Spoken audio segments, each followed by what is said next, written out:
cœur de te le dire. Tout changement radical, tout changement magnifique, tout changement surnaturel, ça vient toujours derrière la parole de l'Éternel Dieu. Oui, c'est la vérité. Croyez-moi, c'est vrai. La parole de Dieu a la capacité de réaliser des choses extraordinaires dans ta vie. Je vais te lire un verset biblique. Psaume 107, verset 19 à 20. Que Dieu vous bénisse. Mais bien aimé, depuis Facebook, que Dieu vous bénisse abondamment aussi. Mais bien aimé, depuis YouTube et depuis TikTok, que Dieu vous bénisse abondamment. Et je vous demande de partager cet enseignement. Psaume 107, verset 19 à 22. Mais qu'est-ce que la parole de Dieu? La parole de Dieu nous dit ceci. Dans l'ère de Thérèse, ils crièrent à l'Éternel. Et l'Éternel les délivra de leurs angoisses. L'Éternel envoya sa parole et sa parole le guérit.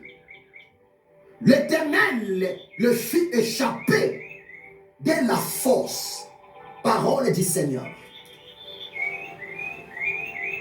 Ici, dans Psaume 107, verset 19 à 22, la parole de Dieu nous montre une expérience véritable, une démonstration magnifique, puissante de l'Éternel Dieu auprès de son peuple élu, auprès des enfants d'Israël.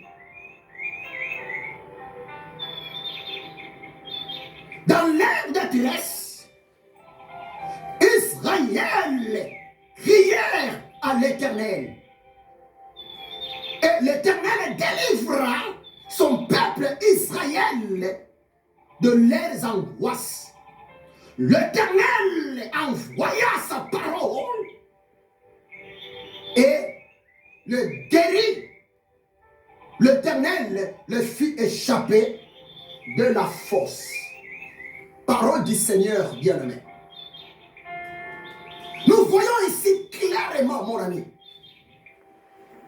que l'Éternel Dieu, pour soutenir, l'Éternel Dieu, pour délivrer son peuple, son enfant, sa fille, son serviteur, sa servante, toujours, l'Éternel Dieu travaille moyennant sa parole. C'est pour cela, bien-aimé, si vous croyez à la parole de Dieu, si vous croyez au message inspiré par le Saint-Esprit à ses serviteurs, croyez-moi, vous êtes sur le bon chemin de votre miracle par rapport à votre destinée. Préparez que même Yeshua HaMashiach,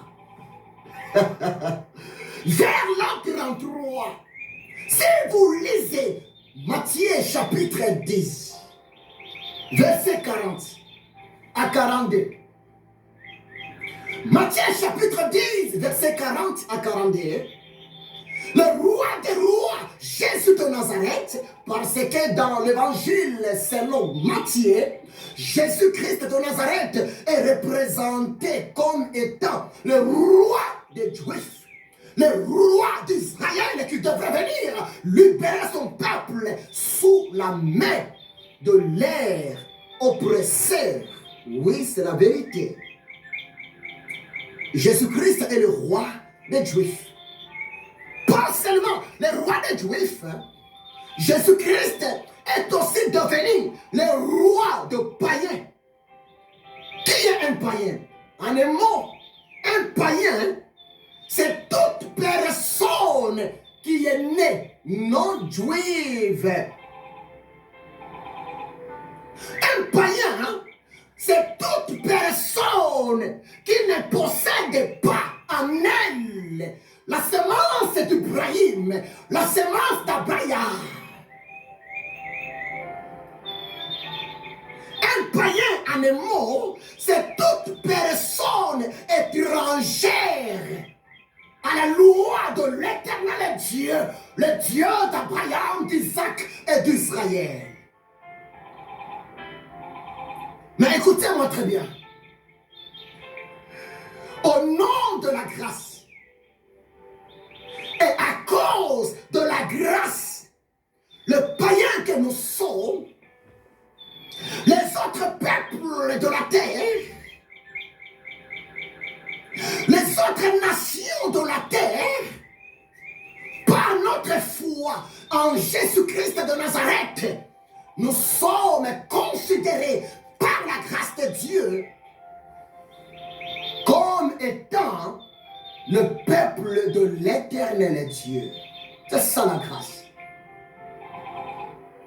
Prévenez que si vous lisez Jean chapitre 1, verset 11 à 13, la parole de Dieu est tellement claire. Jean chapitre 1, verset 11 à 13, dans le verset 11, la parole de Dieu nous dit ceci: Jésus est venu chez les Juifs, il est venu chez les siens, il est venu chez les fils d'Abraham, mais les siens ne l'ont point reçu.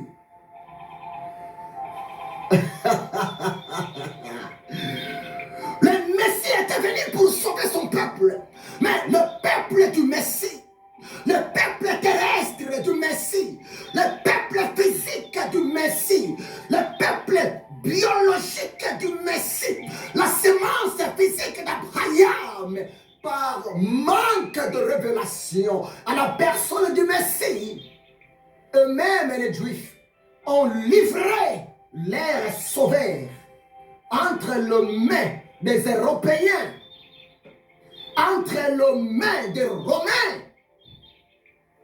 Et si les Romains ont eu la possibilité d'arrêter Jésus, si les Romains, les Européens ont eu la possibilité de crucifier les fils de Dieu, les sauveurs de l'humanité, c'était parce que les Juifs eux-mêmes, moyennant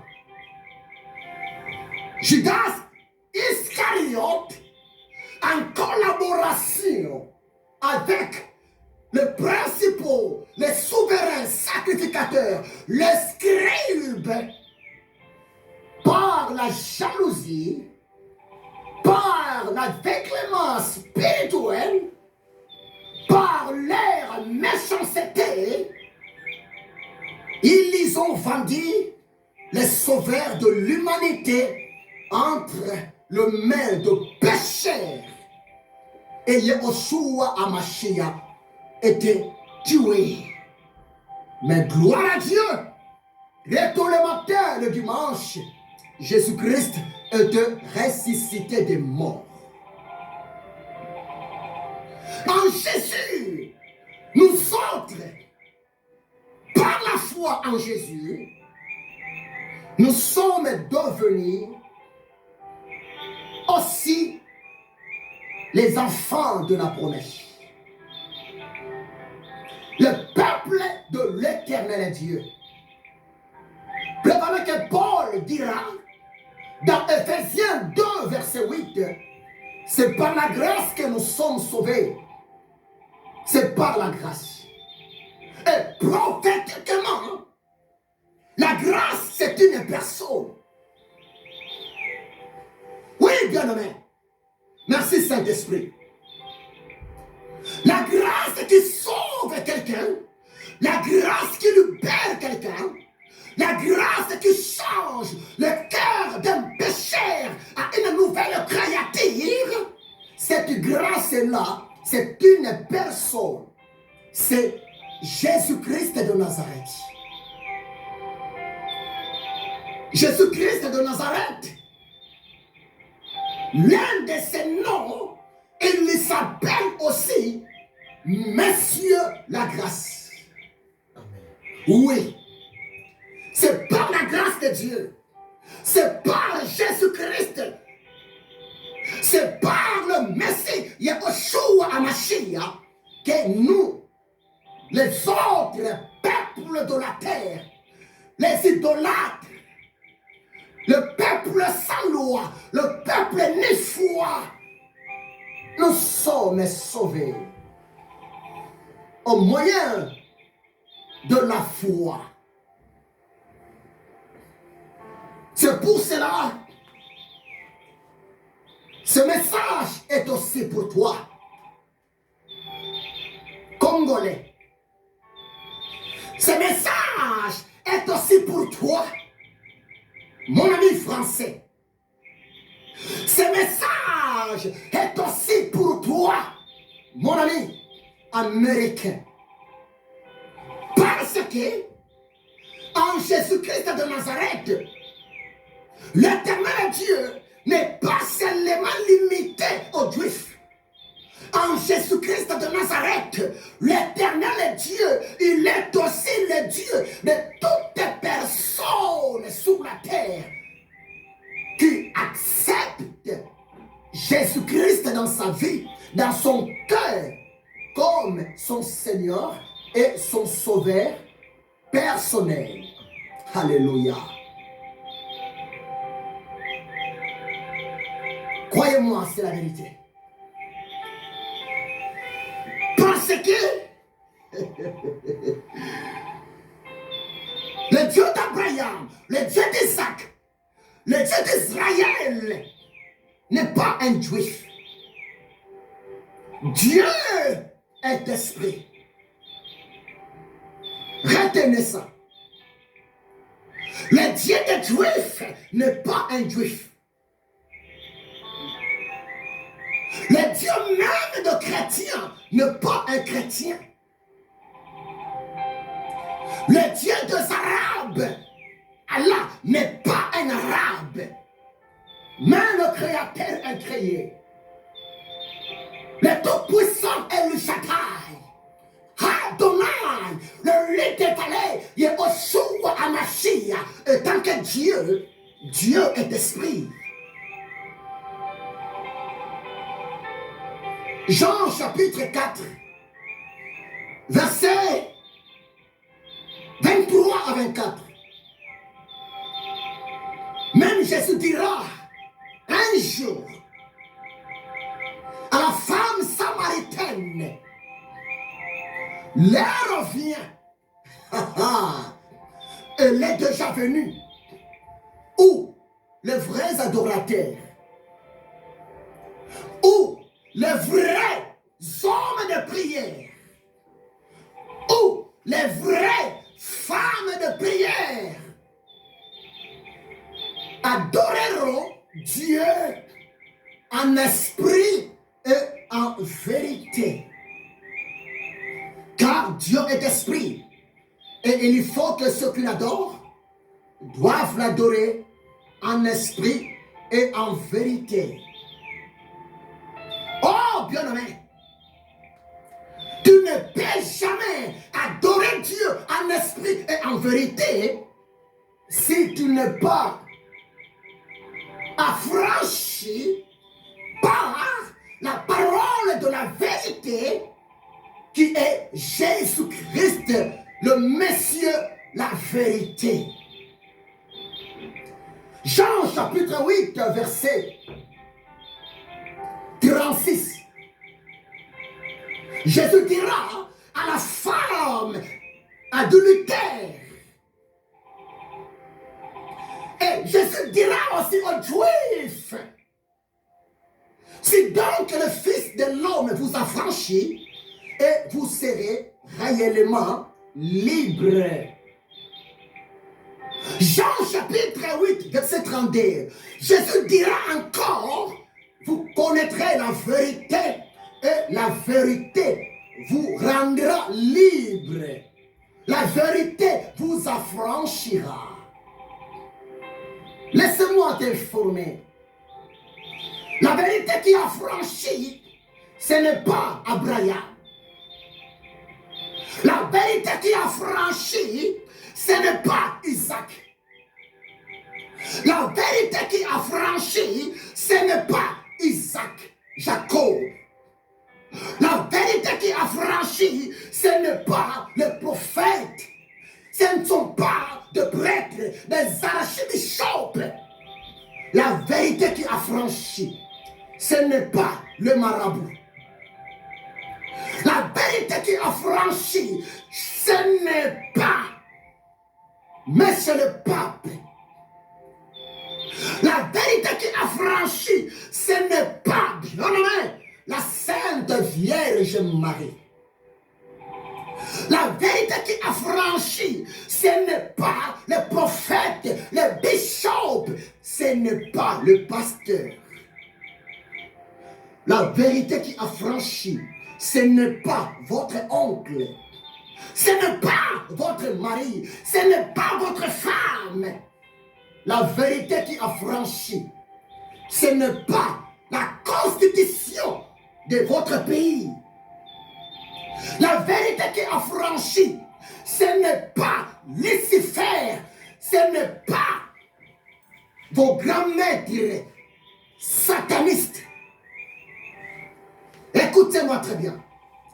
La vérité qui affranchit, c'est Jésus-Christ de Nazareth.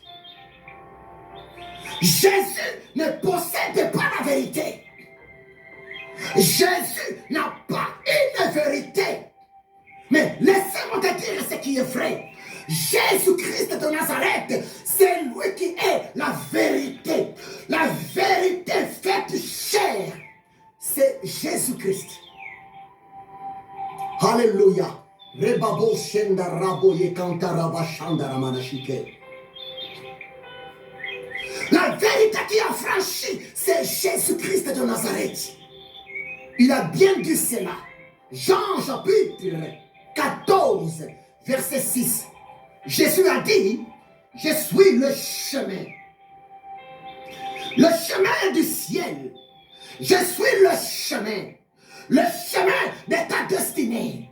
Je suis le chemin de ton miracle.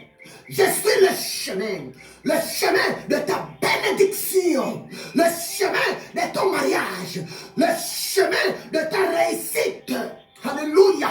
Jésus continue à dire, je suis la vérité. Écoutez très bien. La vérité absolue, c'est Jésus-Christ de Nazareth. C'est pour cela, bien aimé, la vérité est tellement têtue. La vérité finira toujours par triompher. Vers l'autre endroit, les Juifs, par manque de révélation, à complicité avec les Romains, ils ont arrêté la vérité. Les Juifs, par manque de révélation, en complicité avec les soldats romains, ils les ont crucifiés à la croix de Golgotha. Messieurs, la vérité. Jean 19, verset 30. À la croix de Golgotha, la vérité dira, la vérité poussa un grand cri. Tout est accompli. Alléluia. Rebabo shanda rabo koraba shanda. Tout accomplie. Ma mission pour le salut de l'humanité est accomplie. Ma mission pour le changement de la destinée de mon fils est accomplie. Ma mission pour la résurrection des vies de mon peuple est accomplie. Bien-aimé, la vérité était morte à la croix de Golgotha. Vendredi soir, vers 15 heures, la vérité était morte. Et l'un parmi des disciples de Yehoshua HaMashiach, Joseph d'Arimathée, avec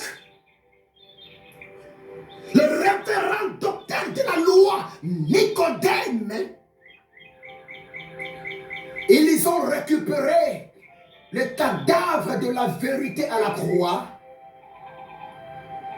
Et la vérité était enterrée dans le tombeau de Joseph d'Arimathée, son disciple en secret, son partenaire en secret, et voire même le révérend docteur de la loi, Nicodème. Il a ramené des draps neufs avec le parfum de qualité pour embaumer le corps de la vérité et pour faire vêtir le cadavre de la vérité, parce que à la croix de Golgotha, la vérité était restée presque moitié nue. Les soldats romains ont tiré à sort le vêtement de la vérité. C'est pour cela, pour l'enterrement de la vérité, l'homme de Dieu Nicodème, il a porté, il a semé, il a donné comme offrande de vêtements, de draps pour couvrir le cadavre de la vérité qui est Jésus. En plus, il avait mis aussi du parfum dans le cadavre de la vérité qui est Jésus. Et la vérité était enterrée dans le tombeau de Joseph d'Arimathée. Un tombeau de qualité. Parce que Joseph d'Arimathée, il était un homme riche. Il était un millionnaire en son temps. Et Joseph d'Arimathée, étant qu'un homme riche, un millionnaire, il avait même préparé sa mort. Il avait acheté une partie de terre. Et Joseph d'Arimathée, il avait même préparé sa tombe. Parce que Joseph savait, malgré mes milliards, un jour, je mourrai.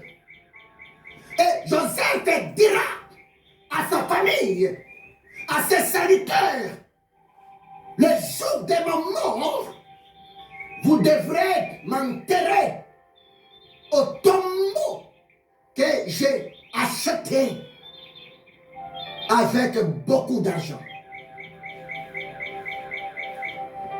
Mais écoutez-moi très bien. Vu l'expérience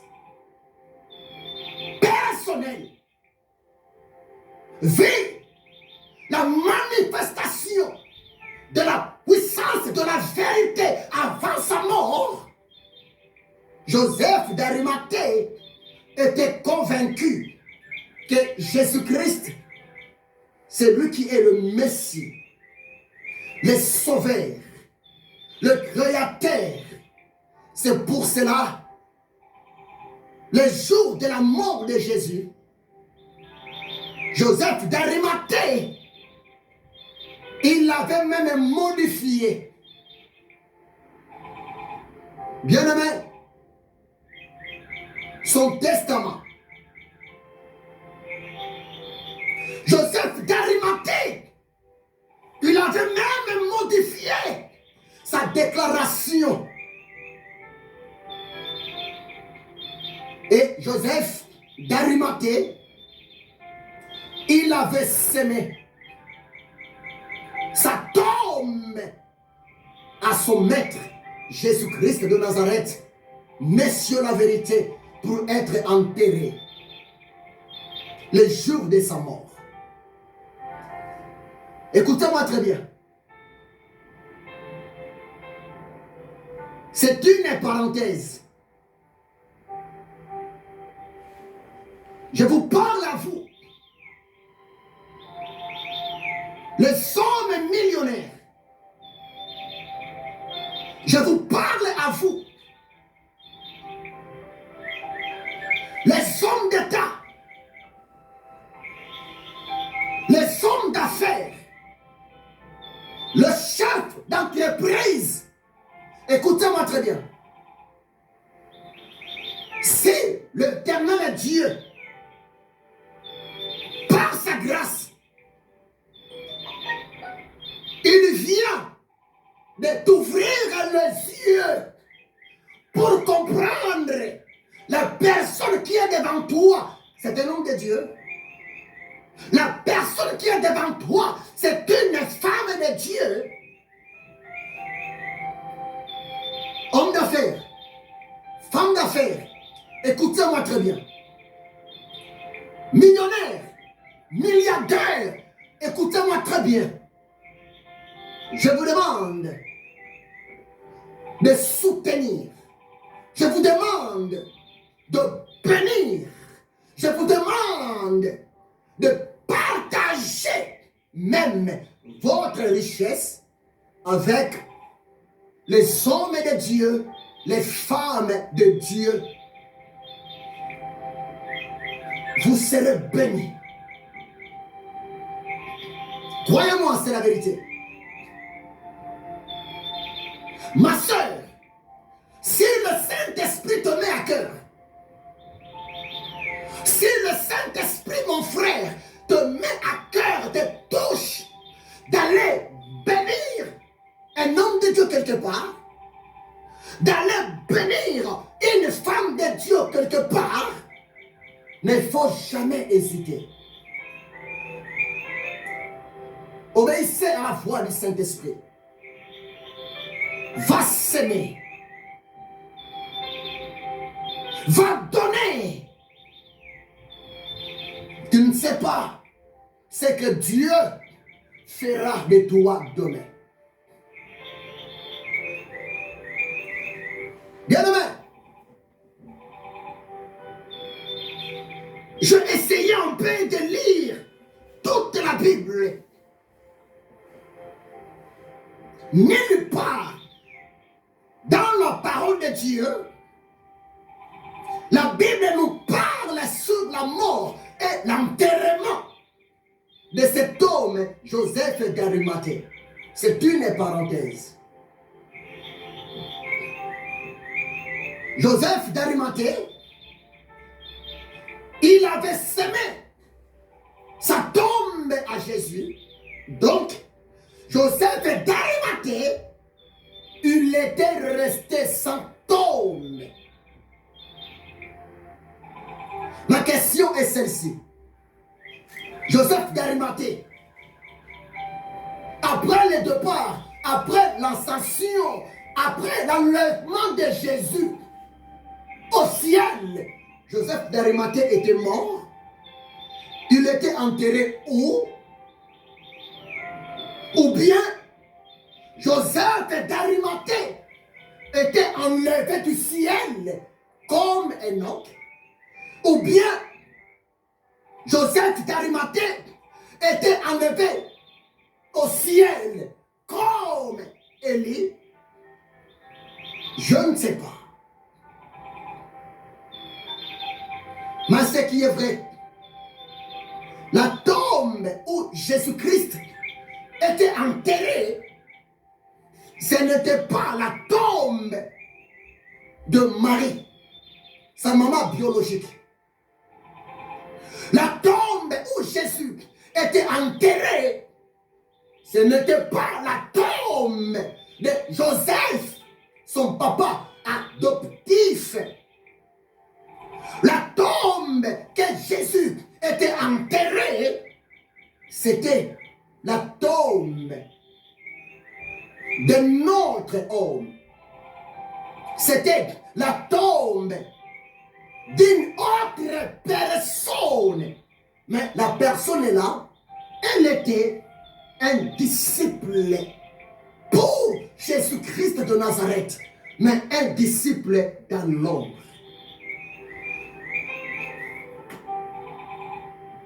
Que Dieu nous donne, nous ses serviteurs, des disciples dans l'ombre. Oui, c'est la vérité. Vous qui me suivez, mon frère, ma soeur, si vous voulez devenir mon disciple dans l'ombre, mon numéro est là. Appelle-moi. Si vous voulez devenir un partenaire dans l'ombre pour soutenir mon ministère, vous êtes le bienvenu, papa. Vous êtes la bienvenue, maman. Mon Dieu vous bénira.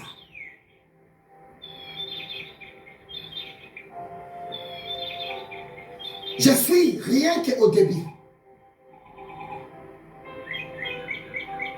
Comment changer sa destinée? Il me reste seulement 5 minutes pour clôturer ma première partie. Mais je vais continuer ça. C'est tellement profond cet enseignement.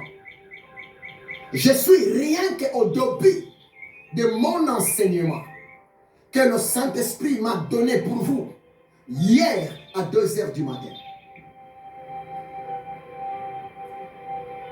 Comment changer votre avenir? Et je vous ai dit, nous allons voir dans la parole de Dieu la vie d'un homme,